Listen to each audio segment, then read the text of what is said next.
Greetings, Indie Warriors! Today we are taking a look at 10 indie games that left modern Sonic in the dust. Debuting in 1991 and designed as a mascot that could compete against Mario, Sonic sped onto the scene with a wise guy attitude and was a massive hit with gamers, offering high-speed platforming, amazing visuals, and a legendary soundtrack. That blast processing left Mario in the dust. If you were there, you likely remember one of the greatest marketing campaigns in gaming history. Sonic was so successful, in fact, that it remains an iconic franchise even today. It spawned comic books, multiple animated series, soundtracks, books, toys, blockbuster films, and of course, more video games and spin-offs. But since the demise of the Sega Dreamcast, Sonic's legacy as a video game franchise has hit quite a few bumps in the road. Some signal the beginning of a downward trend, as starting with Sonic Heroes, which received mixed to average reviews, while spin-off games like Shadow the Hedgehog attempted to mix in guns, edginess, and motorcycles, which wasn't what fans of the franchise were looking for. Other duds included the painfully bad Sonic 06, Sonic Unleashed, Sonic Lost World, and Sonic Forces. From 2006 to 2017, the series seemed to really lose much of what made it fun. Sure, some of these games could perhaps pass as being at least decent to, dare I say, good, such as Sonic Generations and Sonic Mania, which called back to the series' 2D roots, but quite frankly, fans received around a decade or arguably more of bad 3D Sonic games along the way.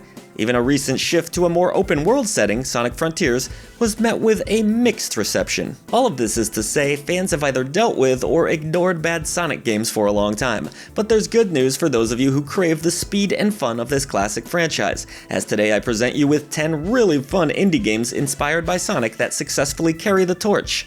But real quick, don't leave indies in the dust. Head over to patreon.com/idreamofindiegames and you'll gain Discord access to the greatest indie gaming community. Enjoy early ad-free shows, receive a shout-out at the end of every video we produce, our podcast 3 days early, and so much more. Your new indie gaming community is waiting for you. First on our list is going to be Freedom Planet, which blasted onto the indie gaming scene back in 2014. Take one look at this game and it becomes obvious that it was inspired by Sonic the Hedgehog. Players will traverse the colorful world of Avalis, which is inhabited by cats and monster girls. You'll drive motorcycles up walls, speed through loop-de-loops, go off of ramps, pogo off of springs, and even use combat abilities as you take down evil aliens in stylish fashion. There's a very Sonic-esque flow to the gameplay, with multiple characters to choose between that all have unique abilities that call back to classic platforming games. The parallax scrolling will hit you in the feels, as will an energetic soundtrack that wouldn't feel out of place in a Sonic game. It's no surprise, as the game did start as a fan project, but it's an awesome game that even managed to spawn an excellent sequel that's also worth checking out. Next on our list is another great indie release that also ended up turning into a successful franchise, Spark the Electric Jester. The developers of this title don't hide their love for Sonic, putting you in control of Spark, who has lost his job but is now going after the robots that took it from him. The game has great speed, action, and music featuring awesome momentum-driven gameplay.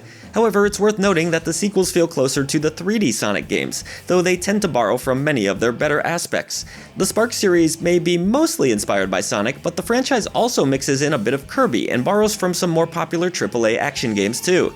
Fantastic visuals and an energetic soundtrack, along with a parry system and some really epic boss encounters, make this a must-play for Sonic fans. While a sudden stealth drop with no hype that came out of nowhere may have hurt this game's chance at being more successful, Penny's Big Breakaway is an interesting take on Sonic gameplay that often relies on a yo-yo mechanic.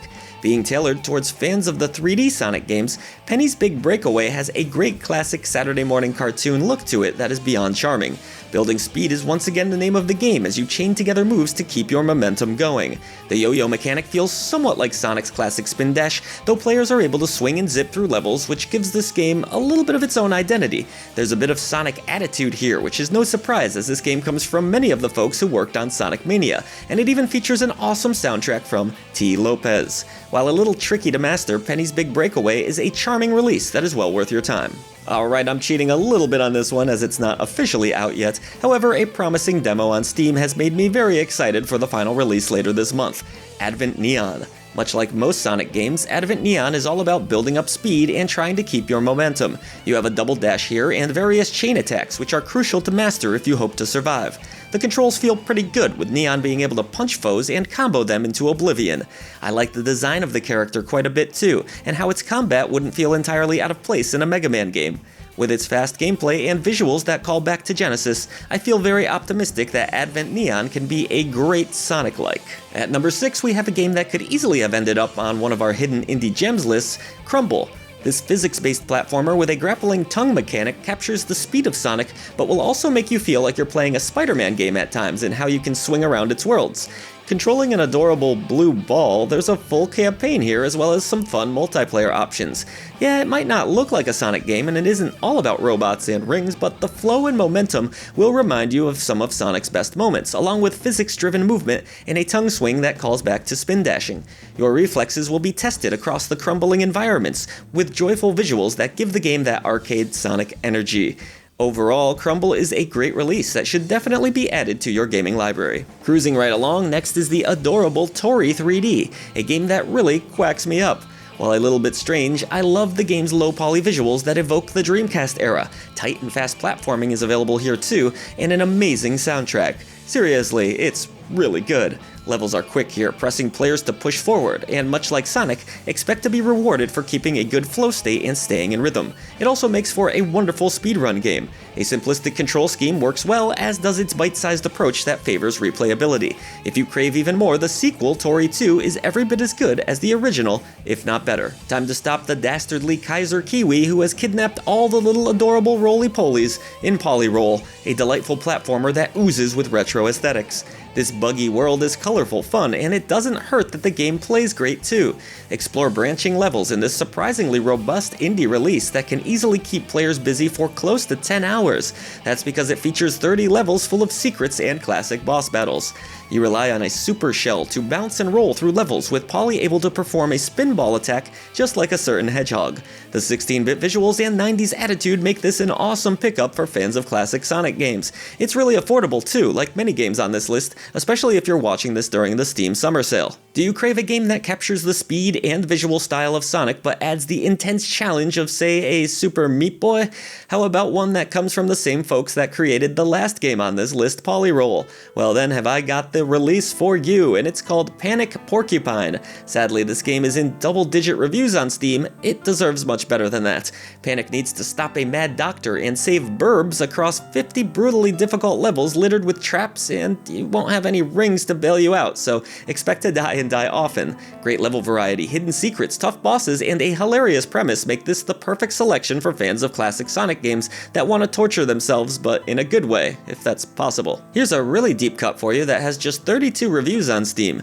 Go PogoGirl. This adorable little platformer will put a smile on your face as you bounce through levels on a pogo stick, collecting gems along the way. You'll bounce non-stop in this 90s tribute that sends you through all 4 seasons. Levels have hidden secrets to discover, with the gameplay being quite good, easy for anyone to grasp. Animations are smooth, the soundtrack is joyful, and the constant motion gives off the vibe of a Sonic game, even if it doesn't quite reach the same breakneck speeds. Super bounces call back to the spin dash as well, but really one look at this release and you feel like you've booted up a Genesis title. Don't sleep on this hidden indie gem. Rounding out this list, which I should probably have mentioned is in no particular order, is Super Sami Roll, a game that captures the speed of Sonic and vibe of Sonic Adventure games and mixes it with Super Monkey Ball. This is certainly not a Sonic clone by any means, but it shares that sense of speed and the overall vibe. You'll need to roll through levels, gaining momentum similar to the hills of a Sonic title, with your quick decisions and reflexes being rewarded. There are loops to go through, bounce pads, and boost strips that call back to Sonic Adventure. It also doesn't hurt that the game looks straight out of the Dreamcast era with its charming cartoonish visuals. This game looks great, feels great, and should resonate with fans of Sonic, Marble Madness, and Super Monkey Ball in particular. I personally love it and can't wait for the sequel, which I was surprised was going to be made because the game didn't seem to gain a massive following. But that's all for now, folks. We hope you found an awesome Sonic-like experience to add to your indie gaming collection. See you on the channel for more great indie gaming coverage and Voice to the Voiceless.